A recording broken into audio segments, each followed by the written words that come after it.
ನಮಸ್ತೆ ಫ್ರೆಂಡ್ಸ್, ಎಲ್ಲರೂ ಹೇಗಿದ್ದೀರಾ? ಎಲ್ಲರೂ ಚೆನ್ನಾಗಿದ್ದೀರಾ ಅನ್ಕೋತಿದ್ದೀನಿ. ಯಾರೆಲ್ಲ ನಮ್ಮ ಚಾನಲು ಸಬ್ಸ್ಕ್ರೈಬ್ ಮಾಡ್ಕೊಂಡಿಲ್ಲ, ಪ್ಲೀಸ್ ಮಮತಾ ಮಂಜುನಾಥ್ ಯೂಟ್ಯೂಬ್ ಚಾನಲ್ಗೆ ಸಬ್ಸ್ಕ್ರೈಬ್ ಮಾಡ್ಕೊಳ್ಳಿ. ಪಕ್ಕದಲ್ಲಿರೋ ಬೆಲ್ಲೈಕನ್ನ ಕ್ಲಿಕ್ ಮಾಡಿ ಫ್ರೆಂಡ್ಸ್. ನಾವು ಯಾವುದೇ ವೀಡಿಯೋಸ್ ಹಾಕಿದರೂ ಬೇಗ ನೋಟಿಫಿಕೇಷನ್ ಬರುತ್ತೆ. ನಾನಿವತ್ತು ಅಭಯ್ ಫಿಲಮಿಂದ ಬಾನು ಕೆಂಪಾದಂತೆ ಸಾಂಗು ಹೇಳ್ತಾ ಇದ್ದೀನಿ ಫ್ರೆಂಡ್ಸ್. ನಾನು ಹೇಳೋದ್ರಲ್ಲಿ ಏನಾದರೂ ತಪ್ಪಿದರೆ ಕ್ಷಮಿಸಿ ಅಂತ ಕೇಳ್ಕೊಳ್ತೀನಿ. ಬನ್ನಿ ಸ್ಟಾರ್ಟ್ ಮಾಡೋಣ.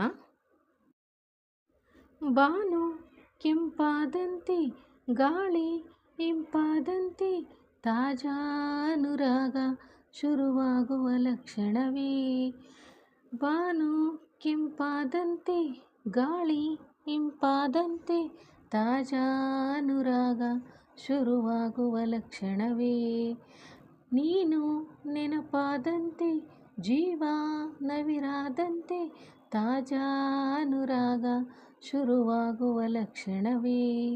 ಅತಿಯಾಗಿ ಸುಳಿವಂತ, ಹಿತವಾಗಿ ಕಾಡುವಂತ, ಆತಂಕವಾಗಿ ನಿನಗಾಗಿ ಕಾಯುವೆ.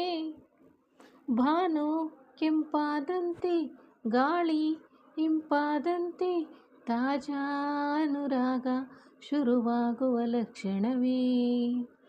ಕಳೆದು ಹೋದೆ ನೋಡು ಹೀಗೆ ನಿನ್ನ ಧ್ಯಾನದಲ್ಲಿ ನಾನು, ಕನಸಿನಲ್ಲಿ ನನ್ನ ಹೀಗೆ ಎಳೆದುಕೊಂಡು ಹೋಗು ನೀನು.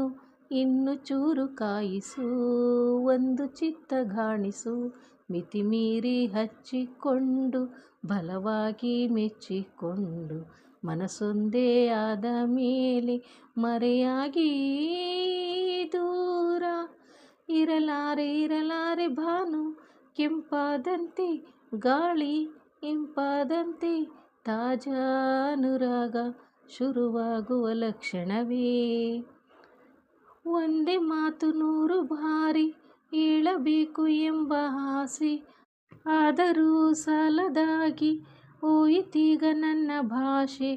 ಮೌನ ಕೂಡ ಮಲ್ಲಿಗೆ ಸೋಕಿದಾಗ ಮೆಲ್ಲಗೆ, ಹೊಸರೆಕ್ಕೆ ಮೂಡಿ ಬಂತು ಹೃದಯಕ್ಕೆ ಈಗ ತಾನೆ.